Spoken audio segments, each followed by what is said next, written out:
How many games are there in a baseball season? 162, and that is the number of points the Indiana Pacers just scored against the Wizards. Not a joke, not a typo, not a misprint. If you're watching this video and didn't watch the game, or you're just reading the box score, yes, the Pacers did just do that to the Wizards in DC. Tony East here. I host Locked On Pacers and cover the Pacers for Forbes, and we have got to discuss that game for 8 minutes here because, whew, was that something. I mean, everything went the Pacers' way. I was taking notes throughout the first half. The Pacers scored 83 points in the first half. That's their highest scoring mark this season. It's not a franchise record. I kept taking a bunch of notes, and I looked up a bunch of stats about, how impressive that half was, right? Some of their marks compared to their worst games of the season in that half. And then they did it again and scored 79 in the second half on their way to 162 points. The Pacers' worst quarter of this game, they scored 37. That was the fourth quarter when their starters barely touched the floor, and most of their bench guys, their starters didn't touch the floor, and most of their bench guys barely touched the floor. It was all deep reserves to close it out, and they still couldn't miss. The Wizards' defense is awful, and they play a style and pace that the Pacers are really comfortable in, up-tempo, fast, but that was something else. I mean, that the way that this game came together was unbelievable. Tyrese Haliburton hit a three on the Pacers' first possession. I think Andrew Nembhard hit one on the second possession. This should have been a sign. The biggest thing that led to the Pacers scoring 162 points in a game, let me say that one more time, 162 points in one game, was their threes. 27 of 47 from long range. Unbelievable. That is a Pacers franchise record for threes by quite a bit. 23, their old record before today. Tyrese Haliburton, 7 for 10. 1 for 2 for Andrew Nembhard, 4 for 6 for Miles Turner, Siakam 1 for 1, Aaron Nesmith 3 for 5. Their worst starter was Andrew Nembhard at 1 for 2. Benedict Mather went 0 for 5. Outside of him, the bench was pretty good. 4 for 5 from Jarris Walker, 2 for 4 from Ben Shepherd, 2 for 2 for Thomas Bryant, Obi Toppin, 1 for 3. He'll be kicking himself for that. Even Quentin Jackson and Johnny Furphy made threes. Tony Bradley missed both of his attempts. We're not going to talk about him anymore. Shooting jumpers, he made all his 2-point shots. They just couldn't miss. Nobody could miss. They were on fire from deep. And the Wizards couldn't stop them from deep or on the inside. The Pacers made 32 2-point shots in this game. Just twos and free throws. The Pacers scored almost 80 points in this game, right? They didn't just live at the 3-point line.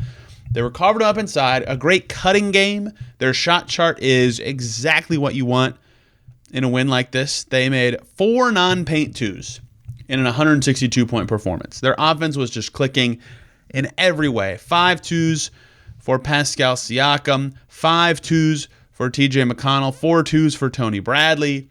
Lots of guys were finding ways to succeed inside the arc, or in Ben Mathurin's case, at the foul line. That is 9 players you will see scoring double-digit points for the Pacers in this one. Tyrese Haliburton with 29. Nobody else with more than 17. And they scored 162. The Pacers could have taken the fourth quarter off when they scored 37 points and still won the game by 16 points. They just crushed the poor Wizards in every way. So many stats are record-breaking or just like impossible looking to see on a sheet of paper. 162 points is the Pacers' NBA franchise record. They scored more when they were in the ABA. A lot of high-scoring games in the ABA because they had a 3-point line before the NBA did. They had 48 assists, which is the second most in Pacers franchise history. Their most this season. I believe only the second time since the turn of the century that they've been over 42 assists in a game. The ball movement was sublime. 27 threes, obviously a franchise record for you trivia buffs. Johnny Furphy hit the 3 that gave the Pacers their permanent record. Just a ridiculous offensive night. I have not looked this up myself, but I believe many other outlets have posted that 162 is the most points for any team in a game this season. So the Pacers obviously deserve a lot of credit for that. It was unbelievable. They could not be stopped in this game. Nobody could. Not a soul on the floor. The Wizards are not good on defense. They played last night in Philly, so back-to-back for them. It was also back-to-back for the Pacers, but the worst team got hit harder by this. The Wizards played like okay. They shot 45%. They made 11 threes. They scored 109 with Chris Middleton only playing half the game, and a lot of just in and out talent that they don't play Rashawn Holmes that much usually. Jalen Martin, a two-way guy, played a bunch. Like, they played fine for what they expect offensively. They just couldn't stop the Pacers a lick. It was ridiculous the extent to which the Pacers carved up the Wizards. At halftime, seventh time in franchise history, the Pacers scored 80 points in a half. It was so easy for them to score. And the Wizards were trying in the first half. Second half, it was just over. There was one basket where Pascal Siakam just cut right between four Wizards defenders. None of them dove in to stop him. He just scored the basket. It was ridiculous. Pacers started 12 for 21 from deep.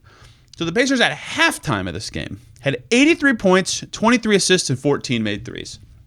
Their lowest scoring game this season, they had 83 points. They had 18 assists at their lowest and 3 threes. They had a better half than some full games they've had this year. And then they did it again. They had more assists and almost as many made threes in the second half of the game.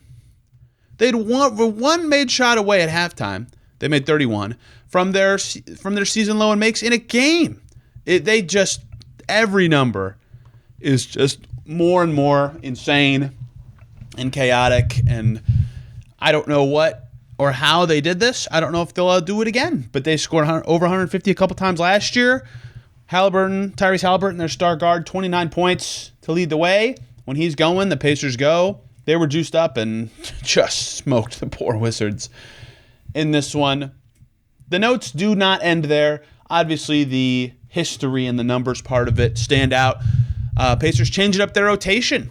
Jarris Walker getting the ninth man responsibilities, whatever you want to call it. He actually played the most minutes off the bench of anyone, although garbage time playing a factor there, replacing Ben Shepherd's rotation spot, and quite a good game from Jarris Walker. 16 points, 5 boards, 5 assists, only 1 turnover. Played really well in the fourth quarter last night against the Lakers. Ben Shepherd, the guy he replaced, cannot buy a bucket this month, so despite Ben Shepherd being a pretty good defender, would not shock me if that's a permanent choice from the Pacers, who are searching for the right bench rotation.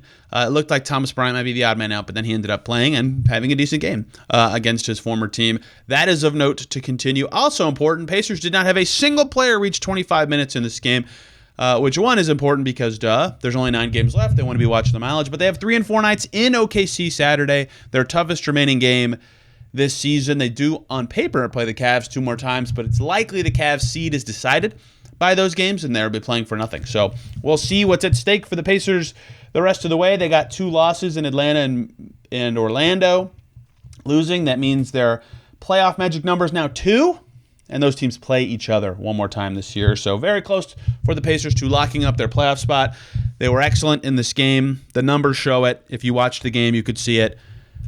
They look great right now. Their 1 loss to LeBron at the buzzer, a blemish in their last 10 games. We'll have much more on this game and a story in Forbes because these numbers merit it.